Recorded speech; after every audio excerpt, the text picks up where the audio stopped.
Good morning student. हम लोग DElEd second semester विज्ञान में वायुमंडल की संरचना, वायुमंडल जो हमारा है उसकी संरचना कैसे हुई है, क्या है, बात करते हैं। वायुमंडल को, जो वायुमंडल हमारा है उसको हमने 5 भागों में बांटा है।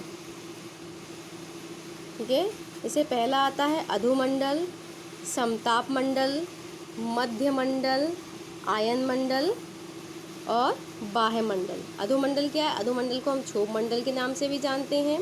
ये पृथ्वी की सबसे निचली परत होती है। यह पृथ्वी की ऊपरी मतलब निचली से मतलब ये ऊपरी, जहाँ जिस पृथ्वी रहती है उसकी ऊपरी सतह होती है। पृथ्वी की ऊपरी सतह से 8 से 16 किलोमीटर की ऊंचाई तक होती है। मौसम आदि बनना, जो मौसम बनते हैं, वर्षा, बादल, हवाओं का चलना, ऋतु परिवर्तन जितने भी होते हैं वो इसी में होते हैं। अन्य प्रकार की क्रियाएं भी इसी भाग में होती हैं। आंधी, तूफान, बादल, गर्जन, जो आंधी तूफान बादल गर्जन होता है, तड़ित मीन्स बिजली, बिजली की जो क्रियाएं होती हैं इसी मंडल में होती हैं। किसमें होती हैं? क्षोभ मंडल में, जैसे हम अधोमंडल भी कहते हैं। इसी क्षेत्रफल से इसी क्षोभ मंडल से ही मौसम विज्ञानी, जो मौसम विज्ञानी हैं वह जानकारी प्राप्त करते हैं कि वर्षा, धूप, हवाएं कब चलेंगी। उनके आधार पर ही मौसम संबंधी भविष्यवाणी की जाती है। अब बात करते हैं समताप मंडल की। समताप मंडल, इस परत में तापमान, जो समताप मंडल दूसरी परत है, इस परत में तापमान एक समान, जो तापमान है वह एक समान और स्थिर रहता है, कम ज़्यादा नहीं होता है।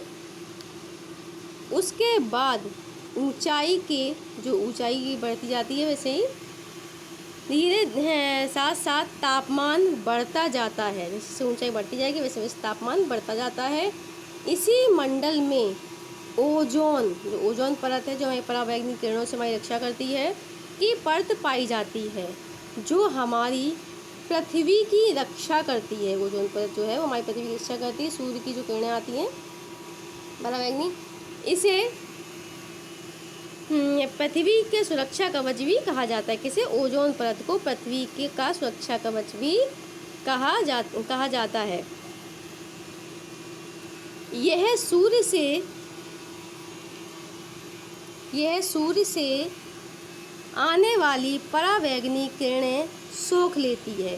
परावैंगनिक किरणों से त्वचा संबंधी कैंसर होता है।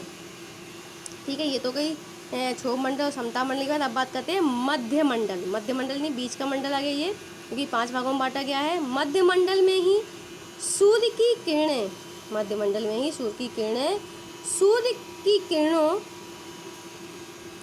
से उत्पन्न ऊर्जा तथा ओजोन परत का वास्तविक द्वंद्व होता है।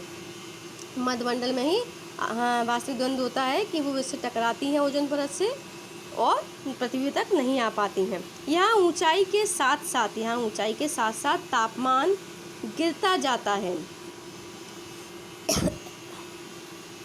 अब आता है आयन मंडल।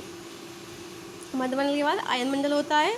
यह मंडल अंतरिक्ष विकिरण से जीवमंडल की रक्षा करता है। अंतरिक्ष हम सुना ही होगा।